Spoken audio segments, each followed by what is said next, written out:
ছোটবেলা থেকেই আমি আমার মাকে দেখে আসছি এই জিনিসটা কখনোই প্রথম দিন বাজার থেকে আনার পর রান্না করতো না। আম্মা আগে এটাকে ভালোভাবে প্রিপেয়ার করে নিত। সেম প্রসেসে আজকে আমি করব। আমি 2 কেজি পরিমাণ বট বাজার থেকে কিনে এনেছি। এটাকে ঝাঁঝরিতে নিয়ে ভালো করে আমি 2-3 বার করে ওয়াশ করে নিলাম। এটা যতই ওয়াশ করা থাক তারপরে একটু করে নিতে হয়। এরপর কড়াইতে 1 চা চামচ লবণ আর একটুখানি হলুদের গুঁড়া দিয়ে এটাকে পানির মধ্যে আমি সিদ্ধ করে নিলাম। প্রায় 5-7 মিনিট সিদ্ধ করলেই হবে।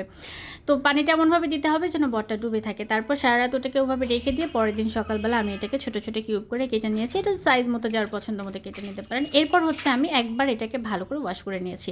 এরপর কড়াইতে 1 চা চামচ করে আদা বাটা, রসুন বাটা, একটুখানি জিরা বাটা, লবণ, হলুদের গুঁড়া, মরিচের গুঁড়া, একটু ধনের গুঁড়া দিয়ে আমি এটাকে ভালোভাবে মিক্স করে নিলাম। আর এটাতে পানি দিতে হবে না, ওখান থেকে পানি উঠে আসবে। এরপর এটাকে 4-5 মিনিটের মতো আমি জাল করেছি। ঠিক একই প্রসেসে 2 থেকে 3 দিন টানা জাল করার পর এটার সেম অবস্থা হয়েছে, দেখতেই পাচ্ছেন। তো এটা করলে হয় কি, এটার উপরে যে একটা পিচ্ছিল ভাব আছে ওটা চলে যায় এবং এটা খাওয়ার স্বাদ অনেক গুণে বেড়ে যায়। এবং একইভাবে আমার মাও সারা জীবনই রান্না করে আসছে।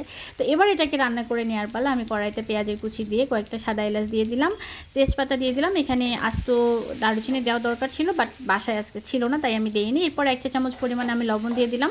তো দেওয়ার পর ওই পেঁয়াজটা ভেজে নিলাম। লবণ দিলে পেঁয়াজটা তাড়াতাড়ি ভাজা হয়ে যাবে। এরপর আদা রসুন একসাথে বাটা ছিল, সেটা আমি 1.5 টেবিল চামচ পরিমাণে দিয়ে একটুখানি কষিয়ে নিচ্ছি। এরপর 1/2 টেবিল চামচ পরিমাণে আমি জিরা বাটা দিয়ে দিলাম, সেটাকেও আবার ভালোভাবে কষে নিচ্ছি। এরপর 1 চা চামচ করে লাল মরিচের গুঁড়া, হলুদের গুঁড়া, ধনের গুঁড়া, 1/2 চা চামচ দিয়েছি গরম মশলার গুঁড়া, আর লাস্টে গিয়ে দিলাম 1 চা চামচে 3 ভাগের 1 ভাগ পরিমাণে দারুচিনির গুঁড়া। যেহেতু দারুচিনি আমি আস্ত দিইনি তাই গুঁড়াটা দিয়ে একটুখানি পানি দিয়ে ভালো করে মশলাটাকে আমি কষিয়ে নিচ্ছি।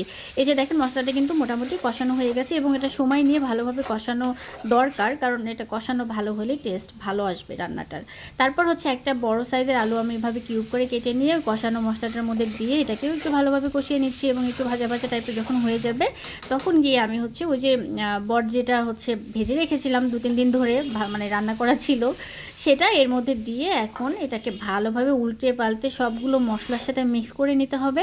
এই যে দেখেন এখন কিন্তু মোটামুটি মশলাগুলো সব মিক্স হয়ে গেছে। এবারে 1 কাপের একটুখানি বেশি পরিমাণে পানি আমি এর মধ্যে দিয়ে দিলাম। গরম পানি অ্যাড করলে ভালো হয়, তাহলে কুকিং প্রসেসটা স্লো হয় না এবং রান্নাটার টেস্টও বাড়ে। তো তারপর এটাকে উল্টে পাল্টে দিয়ে আমি ঢেকে দিলাম। ঢেকে দেওয়ার পরে একটু পরপর শুধু ঢাকনাটা খুলে আমি নাড়াচাড়া করে দিচ্ছি।